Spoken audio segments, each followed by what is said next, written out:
What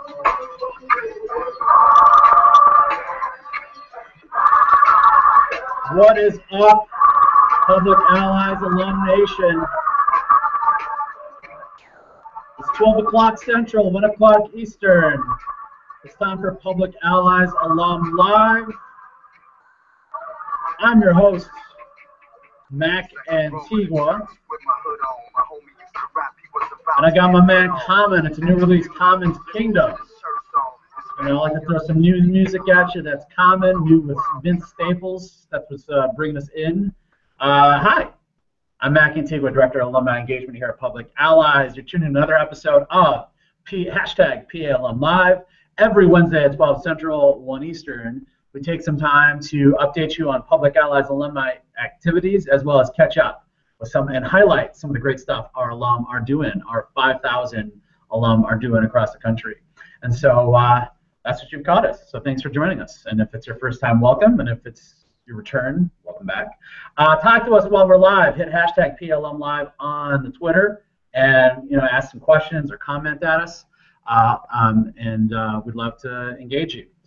Before we get to our guest today, want to do a couple updates, a couple of check-ins of some other sorts. As you know, every time we do a show in the morning, we'll throw out on the hashtag Twitter the question, the check-in of the day. As you remember, if you're a Public Allies alum, you'd always check in about a question, what's on your mind. And so we're continuing that tradition. Every Wednesday, we put out the check-in question, and then during the show, we sort of share some of the ones we've seen, as well as you're welcome to chime in as the day goes on. Just remember to hashtag PALumLive. Today's check-in question is around give us a piece of art that you're excited about, or a work of art, being it can be music, it can be television, it can be a movie, a piece of art. Give us something, hype it up, tell us something we don't know about. So it's great to hear from Dana Kawaoka, staff alum from Silicon Valley, chimed in. She said the politically conscious art and cultural activism of Melodious Funk. So she got a link up there, and what's super cool about it is Michael T. Dunn also added his thumbs up on that as well. So he gave that some love. So that's one there that was checked in. So that's pretty cool. Another chime-in answer was from Nicole in Milwaukee, recent alum, Nicole Acosta. Her favorite movie, Mi Familia, book, Coming of Age in Mississippi, music, Sister Nancy, and then art, Graciela Iturbide. Thanks, Nicole, for she hit for the cycle in checking in. So she gave us everything. She gave us all sorts of stuff. And so if you're on Twitter today, cheers, hype it up. There's some pieces that get way too much attention. There's some pieces that don't. So it's kind of like an asset-based appreciative inquiry thing for alumni. Share with us a piece of art or a piece of music or movie that you're excited about that you think we should know about. Please do so. And that's our check-in question of the day. So thanks to Cole in Milwaukee, and Michael from Eagle Rock, and Dana, a staff alum from Silicon Valley, and to others have been checking in, and so please do that. One more thing we also want to check in. Part of our work here at Public Allies Alum is trying to engage our alum in different ways around issues of interest to them.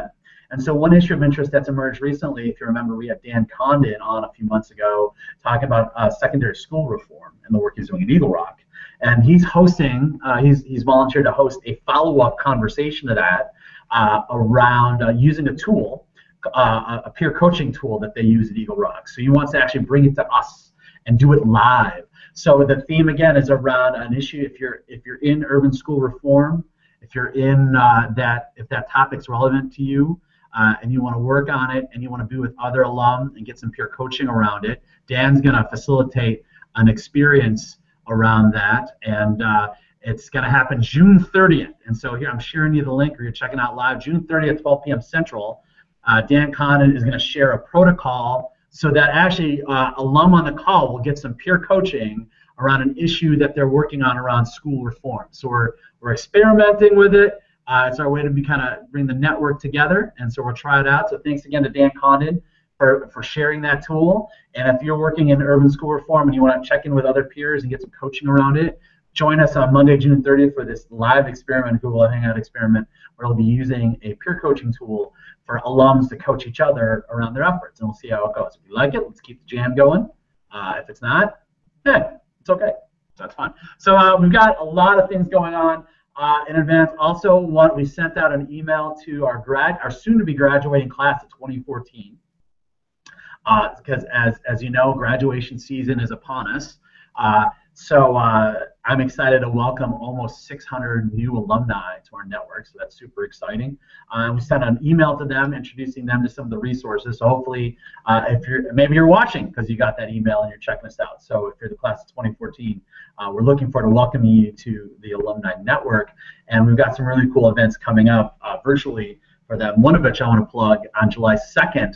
We're doing a special double exit interview. We have Paul Schmitz, who is actually on his way out as our CEO of Public Allies. So we're going to have him here, and it's almost a double exit interview. You can ask him questions on his way out, vice versa. If you're watching Allies 14, soon to be alum, he'll be asking you questions, and you can answer them. So we're going to try that out. That'll be fun. That'll be July 2nd. That's the episode. And in fact, next week, I'm not slated to host. We'll see if Raul will guest host, but we're not going to do PALum Live next week because I'll actually be speaking at Public Allies Indianapolis' graduation next week, so next Wednesday. So there you go. That's a little, if you're into PALum Live, a little update on what's going on and some special things that are happening. So now let's get to the good stuff.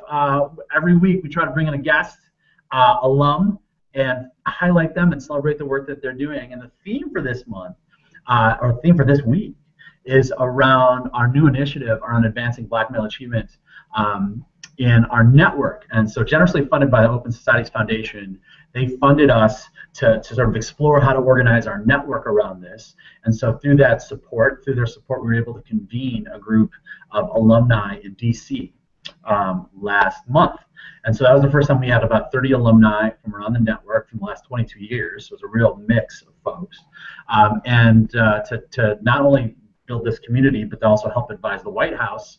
We connected them with some folks at the White House that are about to roll out the My Brother's Keeper initiative. So not only was it a way for our network to talk to each other and build some affinity about this new effort to figure out how we can leverage the assets of Public Allies so we can increase the outcomes for young Black men, but it's also a chance for us to influence policy by talking to folks at the White House and making sure that policy was relevant and inclusive. So I'm excited about that launch, but I'm also excited to have someone from that experience who's also interested in this work.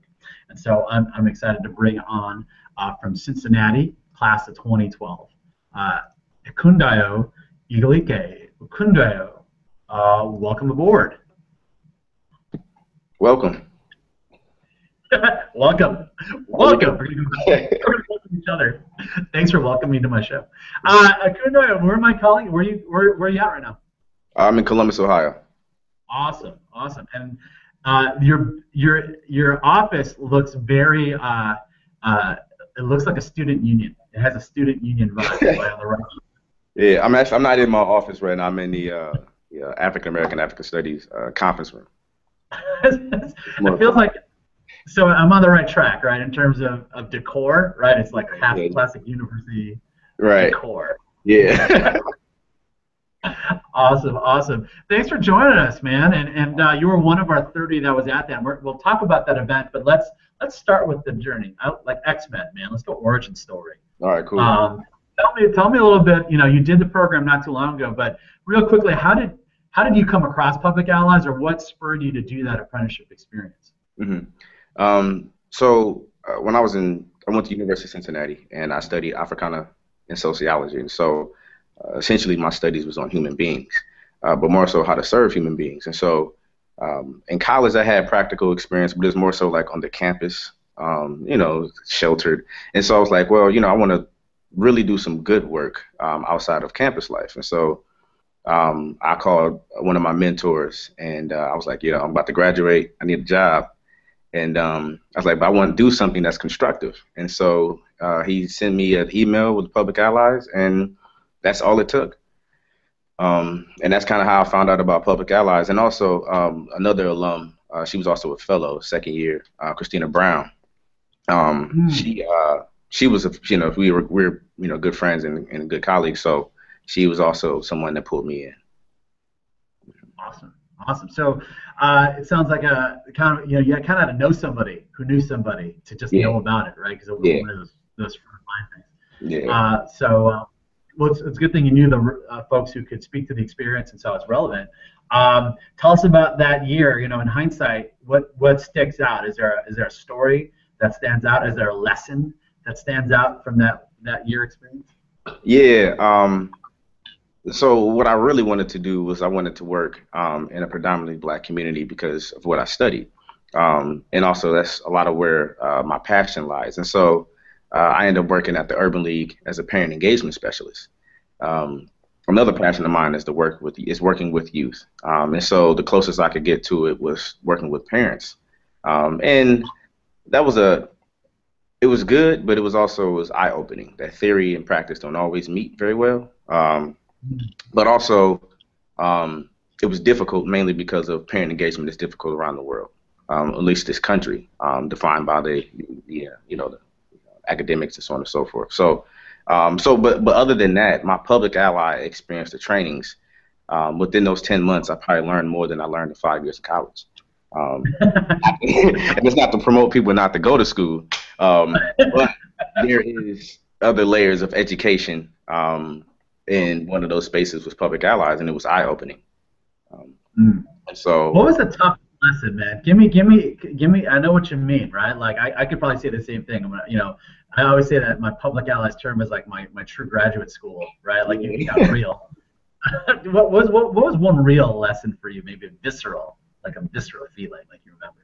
That yeah. sticks with So engaging community was the lesson because I got it. It was multiple. It was different layers to it. So when I worked at the Urban League, um, I see myself as I was failing because I wasn't meeting the certain marks, and I would have events and I wouldn't get as much participation. But then I would do things with public allies and specifically our TSP, Team Service Project, and we were engaging community related to young people. As far as Cincinnati being one of the 100 best cities for young people, and so you. we had these dialogues with community based on demographics, so class, race, gender, so on and so forth, to get their different opinions. And so engaging in community that way was very beneficial to me to be a listener, not to be teaching. Um, Mm. and so having those two dynamics was difficult because I would go to my TSP and love it and see how my work coming to fruition, and I go to my placement and I'm like, oh, this is not working so well. So I had to find a way to connect the two and to not give up hope and continue to do this work. Yes, awesome. Well, sounds like it was a very humbling, right, but in full experience. And where did after your allied term, so where did that lead you? And tell me about the work that's led you to do right now. Yeah. Well, that led me to I ended up once I was done with that, I worked at the University of Cincinnati for about 6 months, and I was a diversity officer. And then once I was done with that, I transitioned to working with the Children's Defense Fund to start a Freedom School site, which is a summer program that is built upon curriculum to have kids to enjoy the love of reading, but they will use civil rights and diversity inclusive books.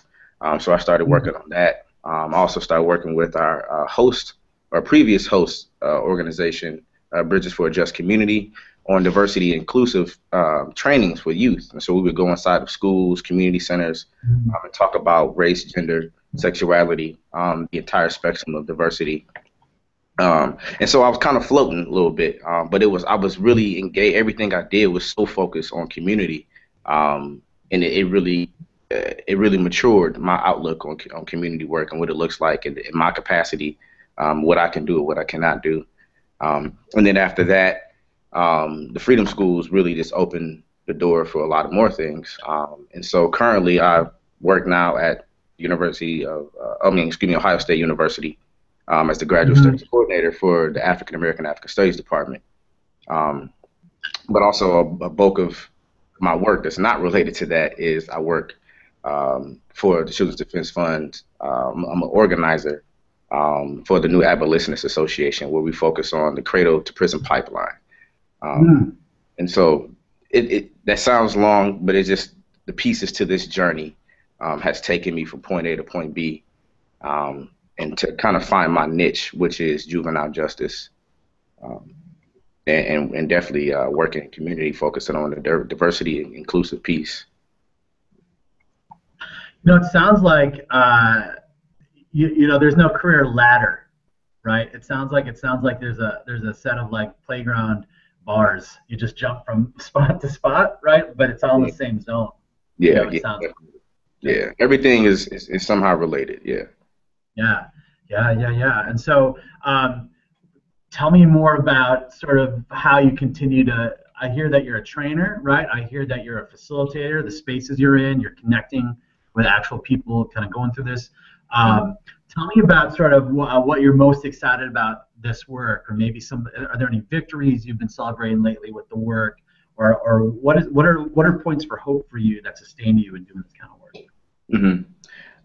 So working specifically with the Children's Defense Fund, it has been awesome because they are straight on the ground. They're in the community, and so once I came to Columbus, I realized I was never gonna, well, I say never, but I can't do freedom schools anymore because I work 8 to 5, so I can't just like take 6 weeks off and be like, okay, I'm gonna do this summer program. Things don't work that way. So, but they were able to transition me into this juvenile justice work, and it's been paying off because I've been able to see something I started from the ground up. There's multiple chapters. There's one in Cleveland, there's one in DC, and we're starting one in Chicago. So we have members throughout the Midwest, and then in the DC area. But I was able to start a chapter for the New Abolitionists Association in Columbus, which has been difficult because prior to this, I didn't have traditional or community organizing experience. And so getting trained, getting out there, recruiting members for the organization, getting down to principles, values, reaching out to community. And then now, almost a year later, we have our first campaign. And so being able to see something that I was able to start, not just by myself, of course, but being able to be a focal point or a focus person for the start of something, to see it blossom and to see it a year later to still be functioning and actually going to actually have some powerful changes for the summertime. It's very enlightening. And it actually, when I think about my experience with when I was at the Urban League, when I didn't have as much hope, the fact that I was able to stay with this kind of work, 3 years later, I can see it starting to really pay off, and being patient. Mm-hmm. Yeah. Persistence. Yeah. Right. Sure.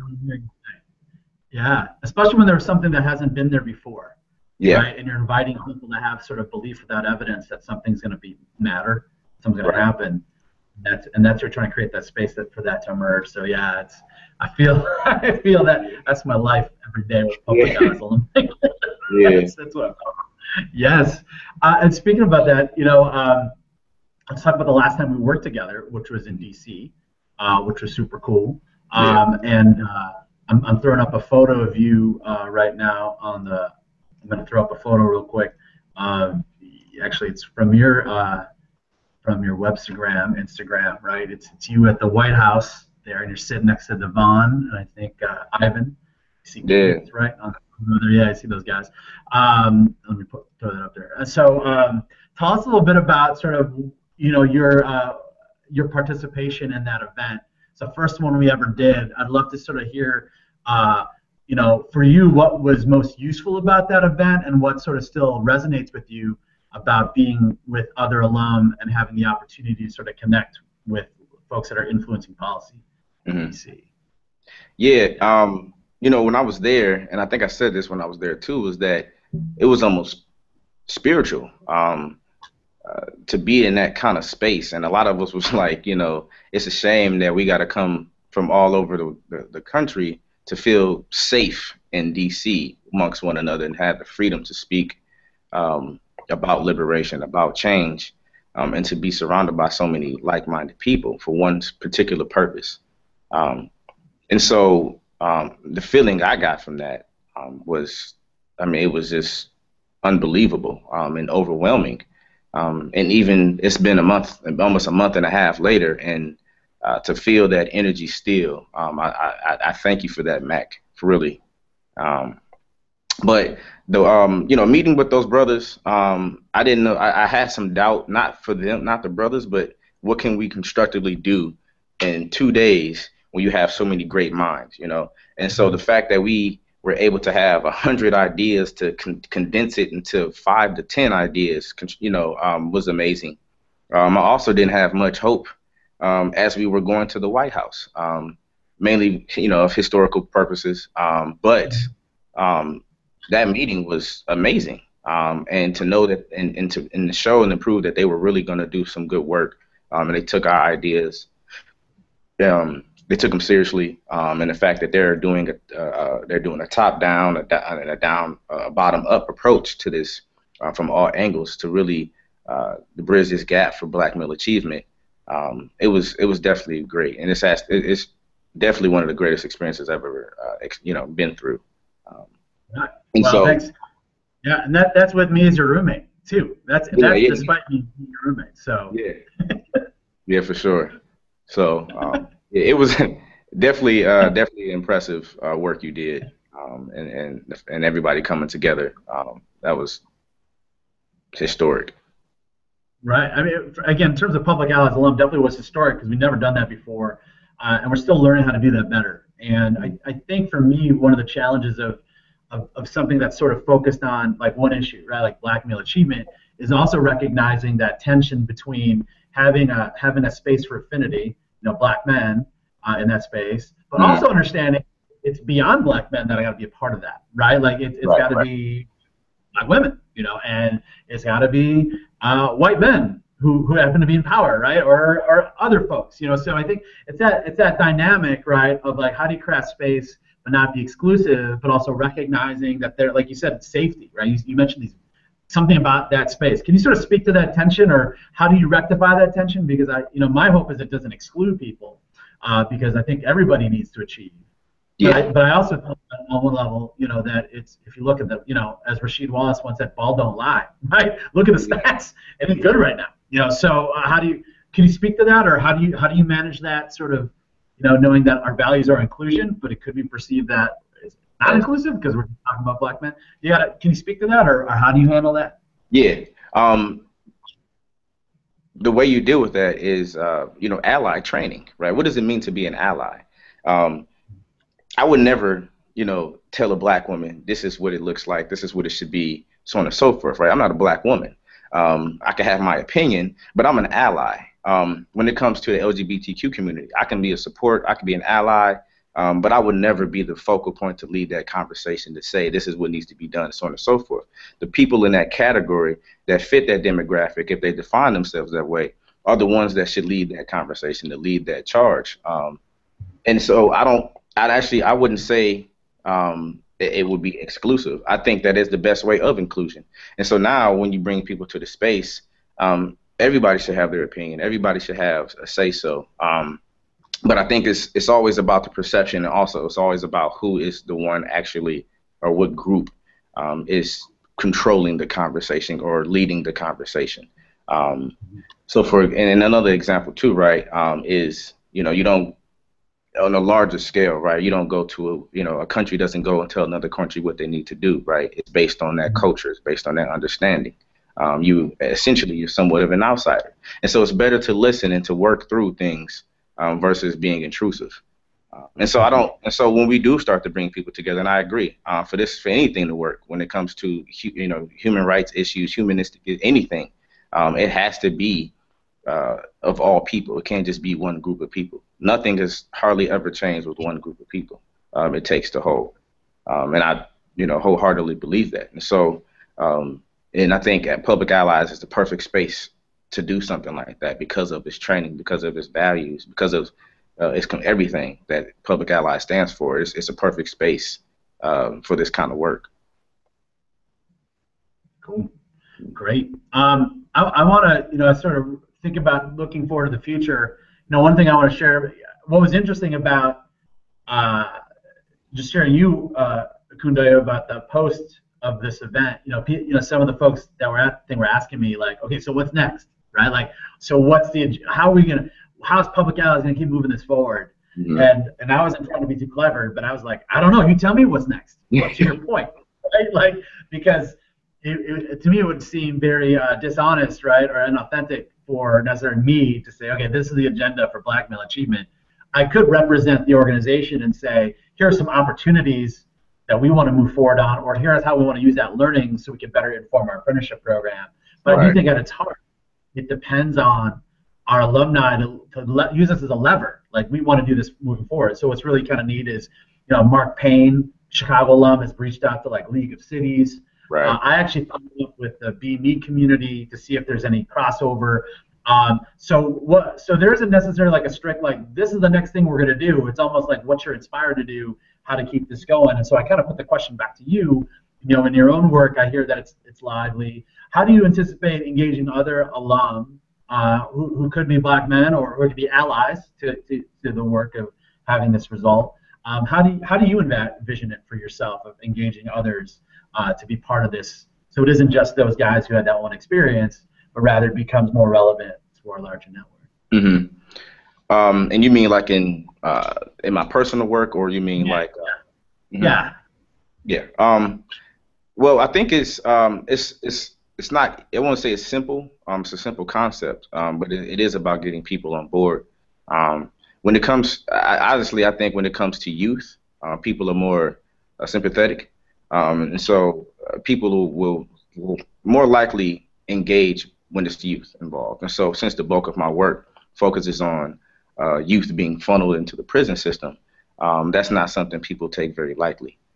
So, for me, being in Columbus, right? There's no allies in Columbus, but there is a network of people that are doing similar work in juvenile justice that are allies or that are alum. And so I think reaching out to them when you know that 1 in 3 boys and 1 in 3 Black boys, 1 in 6 brown boys will be somehow in the prison system in some form or fashion, right?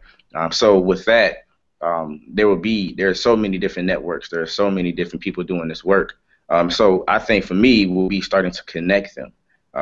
Community organizing is definitely something very local, very localized, but the ideas and the strategies and the values, the overarching goal is the same. And so it'll be easy somewhat to start working with people that's doing similar work, focusing on juvenile justice, Black male achievement.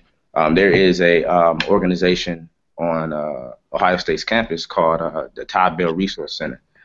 They focus on the African American male. They work in middle schools, but their network is throughout the country. And so just utilizing the assets that are already around me to reach out to other alum, I think would be a great way to pull people in. In which, when you do that, it becomes a movement, and then you get some traction, and it takes off. Awesome. So as we wrap up, let's do some plugs.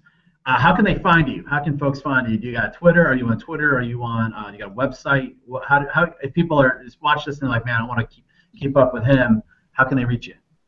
Yeah, I just launched a website about 3 weeks to a month ago. It's myname.com, so akundayowigiliki.com. That's one way to get in touch with me. I also there it is. Another way to get in touch with me would be like Facebook. I have an Instagram, but the focal point would be my website, because you can get to my Facebook, my Instagram, my other blogs, my other websites is all in that central location. But then my number is there, so people can call me. I mean, I'm pretty open, and I don't sleep. So anytime you want to email me or shoot me a phone call, and it's about some good work, I'm always down. Awesome, and I can vouch as your roommate. You really didn't sleep during that time. One more thing, I guess, as we send it out. What is something? Play the Twitter check-in game. What is something we should know about, art-wise or music-wise or book-wise? What's something you want to celebrate and put out there? New or old? So it could be new to me. So you tell me. Okay. It doesn't matter. All right. What's something you love that hasn't gotten love? Yeah. So I can get two of them. So there's a group in Cincinnati. They usually they're a cover band, neo soul live band. They're called Natural Progression. They make amazing music. They actually just put out their first single on iTunes in the past month and a half. And so they're really good. I would definitely check them out.